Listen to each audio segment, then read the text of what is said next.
산재보상금을 받게 되면 회사에는 별도로 손해배상을 청구할 수 없다고 하던데 사실인가요? 근로자가 근로 중에 사고를 당한 경우에 재근로자는 우선 근로복지공단에 요양급여, 휴업급여, 그리고 장애급여 등을 청구해서 산재 보상을 받게 됩니다.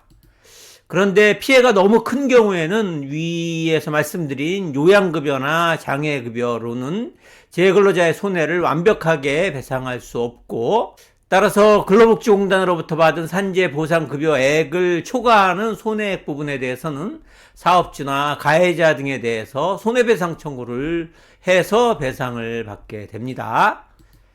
다만 산재보험급여와 달리 손해배상 청구의 경우에는 사업주나 가해자의 사고에 대한 고의 또는 과실이 있어야 되는데, 산재 사고의 경우에는 특별한 경우가 아니라면 회사의 안전관리 의무를 위반한 과실이 인정됩니다.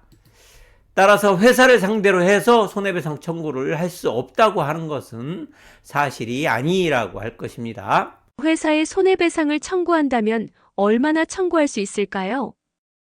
산재 사고로 인한 손해배상을 청구할 경우에 손해배상액은 적극적 손해액으로서의 비급여 병원비, 소극적 손해액으로서의 장래 일시 손해액, 그리고 정신적 손해액으로서의 위자료가 있습니다.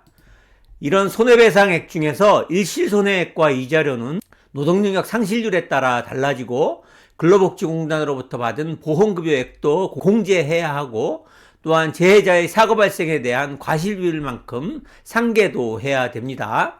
따라서 구체적인 손해배상액 산정을 위해서는 관련 자료가 있어야 가능합니다. 구체적인 손해배상액 산정을 위해서 필요한 자료에는 어떤 것들이 있나요? 구체적인 손해배상액을 산정하기 위해서는 우선 재해자의 과실과 사고 당시의 월 수입, 그리고 재해자의 노동능력 상실률을 알아야 됩니다. 재해자의 과실 비율은 법원에서 최종적으로 결정하는 것이기는 하지만 사고 경위에 따라서 대략적인 과실 비율 산정이 가능하기는 합니다. 그 밖에 재근로자의 노동능력 상실률을 알기 위해서는 병원에서 발급한 후유장애 진단서가 또 필요합니다.